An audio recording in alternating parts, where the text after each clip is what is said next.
All right, welcome back. This is North Carolina Series Round 9, Denver 2.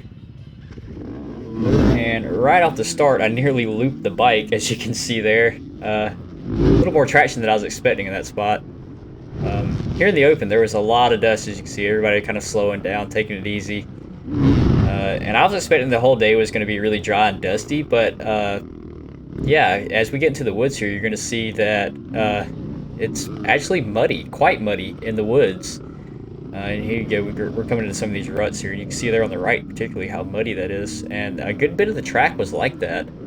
I really wasn't expecting it was going to be muddy at all today, especially because they had announced on Facebook that the rain the previous day had missed the track. So I was expecting it was going to be decently dry, but apparently this track just holds water. So, yeah, wasn't expecting that, but that's okay. Of course, this means there's a lot of ruts, and I do not do well in the ruts. I never have done well in the ruts, but I think I did okay considering how ruddy it was. As we're just coming through this initial wood section, I'm just kind of taking it easy, trying to fill out the traction here. You can see how slick it is. That guy getting kind of sideways in front of me, and you'll see a few times my front end kind of slides a bit.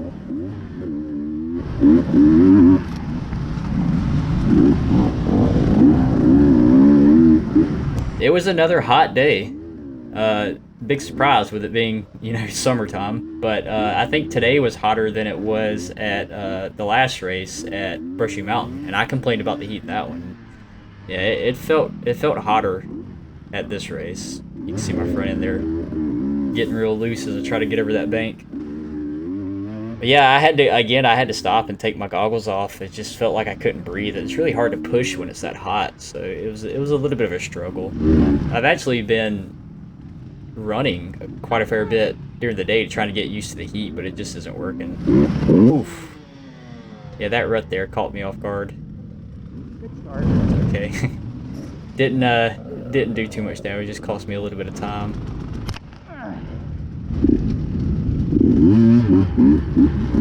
So yeah, Denver 2. This is probably my most raced NCHSA track.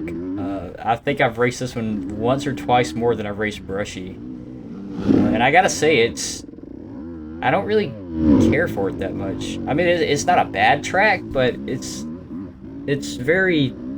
This guy right here is over to the left and then just bang right into me to the right. That sucked. I mean, it happens, it's racing, that sort of stuff is gonna happen. But what really annoyed me was his bike fell on top of mine, and something on his handlebars put a dent in my pipe. It's not a big dent, but it's enough that it's like annoying. It's a brand new bike, and now I've got a nice dent in the side of my pipe, so that's cool. I guess now that it's been dented once, the newness is gone. I can stop worrying about it so much, but it just sucks to have it happen so soon.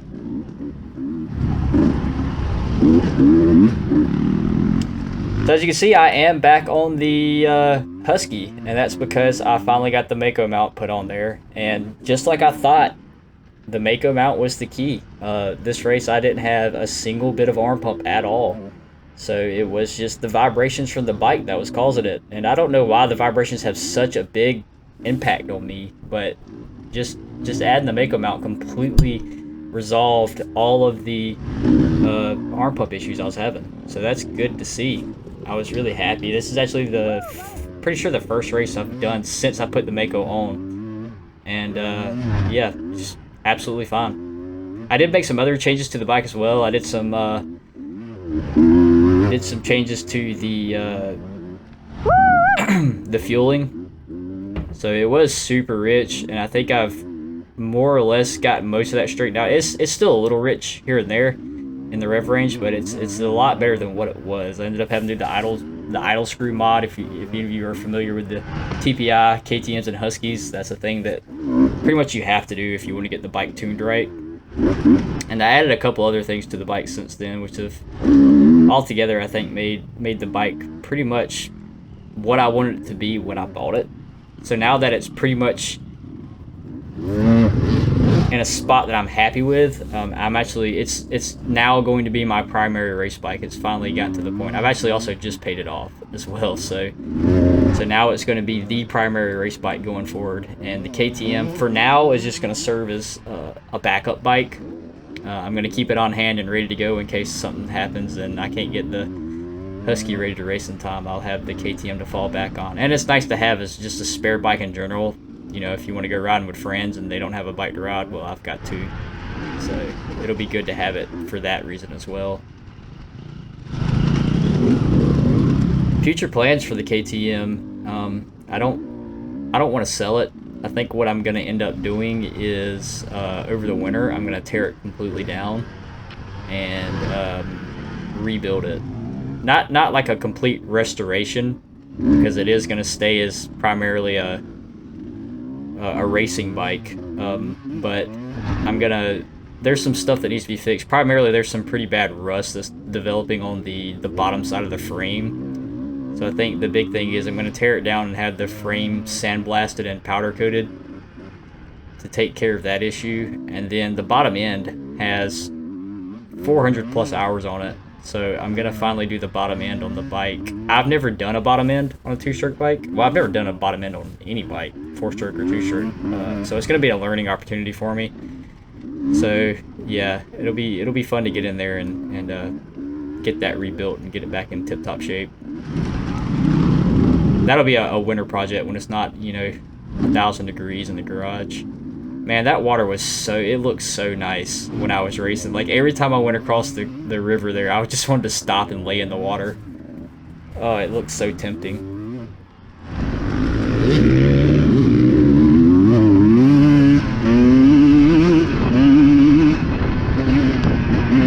Yeah, I love the way that thing sounds. Just hearing it wind out like that. It's a nice sound, I think. These ruts, on the other hand, were killing me. You can see me trying to skirt around them wherever I can.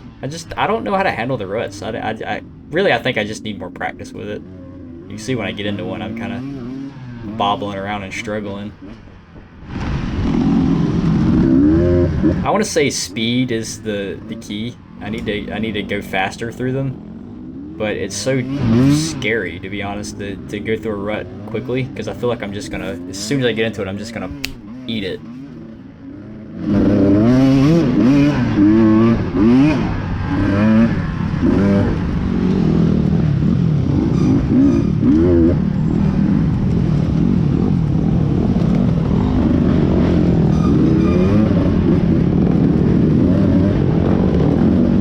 Yeah, it's real tight through here, and I was wanting to pass, but with us going downhill and how slick it is and everything, I just wasn't confident enough to make a pass, even though I could obviously have done so. I don't know, it always feels different in the moment. I actually get around this person here, so that's at least something. But looking back at the videos, it seems so obvious what I should have done, but in the moment, it's always hard to make those decisions, you know. I guess that's just part of racing. Finally get around to some of those guys and get going again, though.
So right around this point is actually where the GoPro overheated on me. That seems to be just a reoccurring thing with this GoPro I have currently. It just overheats constantly, it seems like. So I missed pretty much all the second lap, but I did end up turning it back on for the third lap.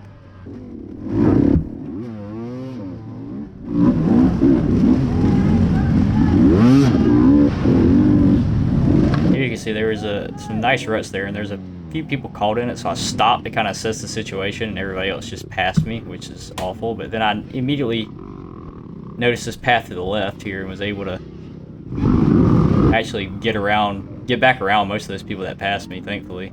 I think a few, like that guy, made it through, but for the most part, I don't know if I came out ahead, but I definitely didn't suffer too bad from stopping like that. So I guess sometimes it does pay to take a second to look at a situation before you just dive straight into it.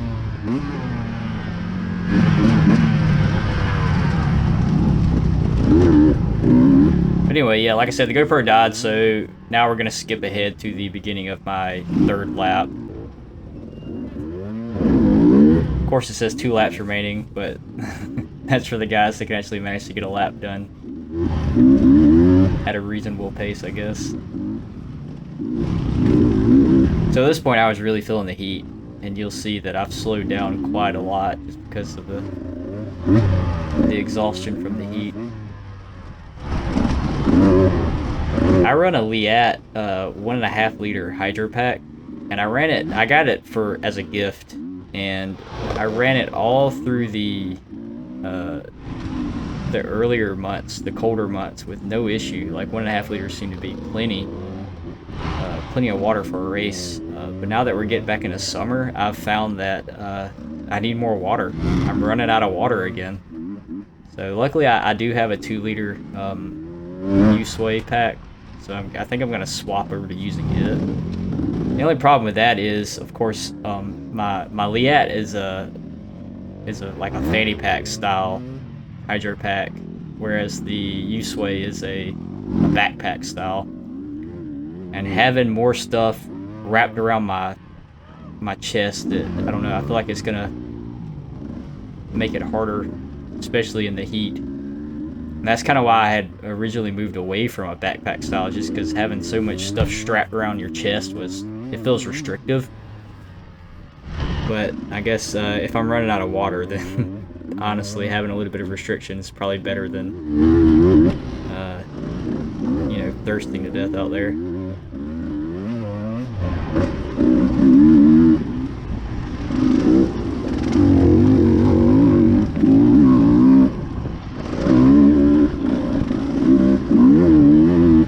As the race progressed, I did seem to get a handle on the ruts a little better than from the beginning. As you see, I'm a little more confident going into them. I'm still trying to skirt around them though, as you can see there. If there's a way around it, I'm gonna go around it.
So here's the spot from the first lap where I managed to fall over that rut right there to the left.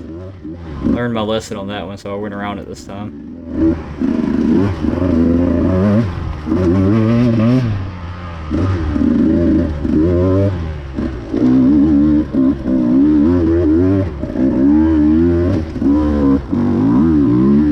little hill right there gave me trouble just about every lap, I think. And I mean, it wasn't even that bad of a hill.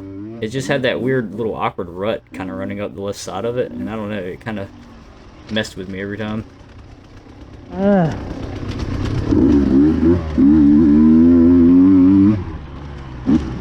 been in the oven. Yeah, so that at this point the heat was really getting to me.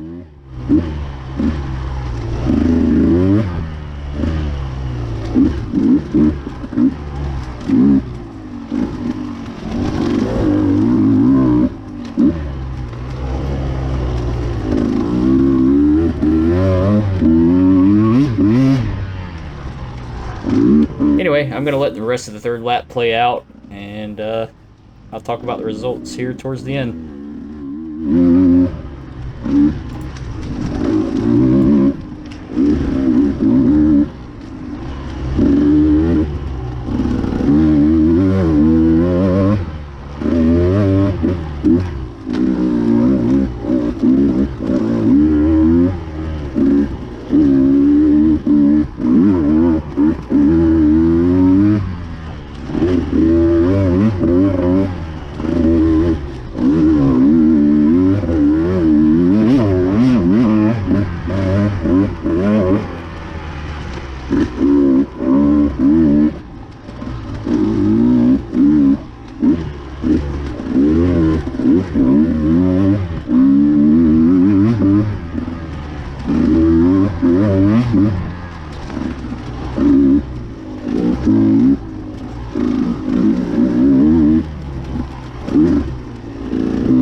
Oh, God.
I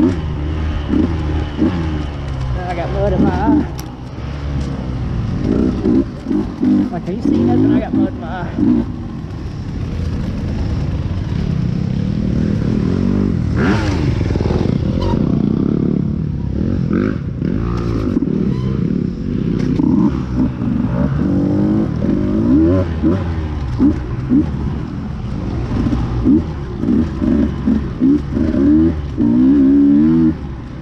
I got mud right in my eye.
Freaking dust.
Hate the rut.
So yeah, that was pretty much my race. Nothing too exciting happened. Went down a couple times in the beginning, but that's bound to happen. Did notice there were no bottlenecks this time, so that was good to see. Usually, for whatever reason, North Carolina Series races seem to have trouble with big bottlenecks, but no bottlenecks this time, so that was good.